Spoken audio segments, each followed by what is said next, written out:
Quand nous regardons notre Seigneur, nous voyons ce qu'a été pour lui la véritable adoration, et par conséquent son expression dans un peuple qui soit vraiment sa propriété, puisqu'elle doit l'être, dans une mesure relative certes, mais cependant réelle, ce qu'elle a été chez le Fils de Dieu. Son adoration ne fut jamais une forme de langage, mais en premier lieu un témoignage permanent de soumission, d'obéissance, de dépendance à l'égard du Père. À la requête des fils de Zébédée, Jacques et Jean, d'être assis l'un à sa droite et l'autre à sa gauche, Marc 10, 37, il leur demanda: pouvez-vous boire la coupe que je dois boire, ou être baptisé du baptême dont je dois être baptisé? Marc 10, 38.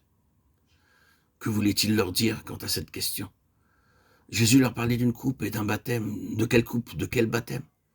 La coupe dont il parlait était pour lui la volonté du Père, alors que par le baptême il faisait allusion à sa mort prochaine sur la croix.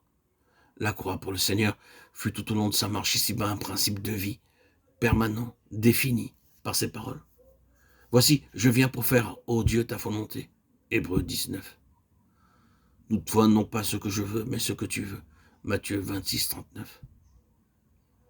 Ainsi, nous voyons que l'adoration signifiait pour lui faire en tout la parfaite volonté de Dieu. Ces paroles citées dans Jean 4, 34 définissent clairement quelle était sa préoccupation centrale.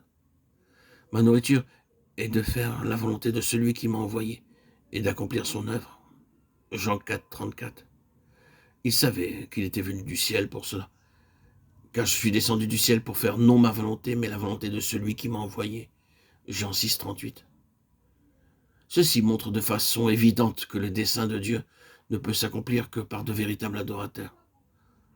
En effet, nous ne pouvons séparer l'adoration de la croix si nous sommes des gens crucifiés à nos propres plans, à nos conceptions, à nos ambitions, à nos désirs. Nous sommes de ceux qui recherchent et font en toute chose la volonté de Dieu, et c'est en cela que réside la véritable adoration par les adorateurs. Dieu aujourd'hui accomplit son plan éternel. Ils ne furent jamais nombreux, ses véritables compagnons, ses collaborateurs.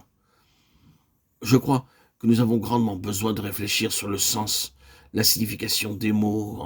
En effet, en employant ces termes, nous voyons qu'ils sont étroitement liés à l'adoration. Comment pourrions-nous être de véritables collaborateurs en étant indépendants à l'égard de sa volonté? C'est un leurre.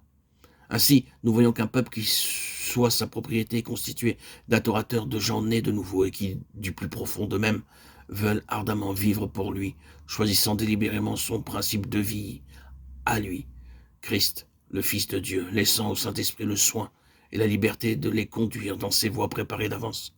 Chemin difficile et douloureux où chaque pas sera contesté, mais où l'homme naturel sera volontairement mis de côté afin que sa parfaite volonté soit recherchée, identifiée et accomplie.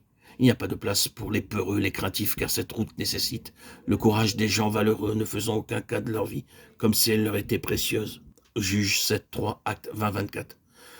Tout ceci est très vrai, très réel, oui. L'adoration n'est pas une question de vocabulaire ou de zèle dans le service de Dieu, mais dans le fait suprême de faire sa volonté, quel que puisse être le prix.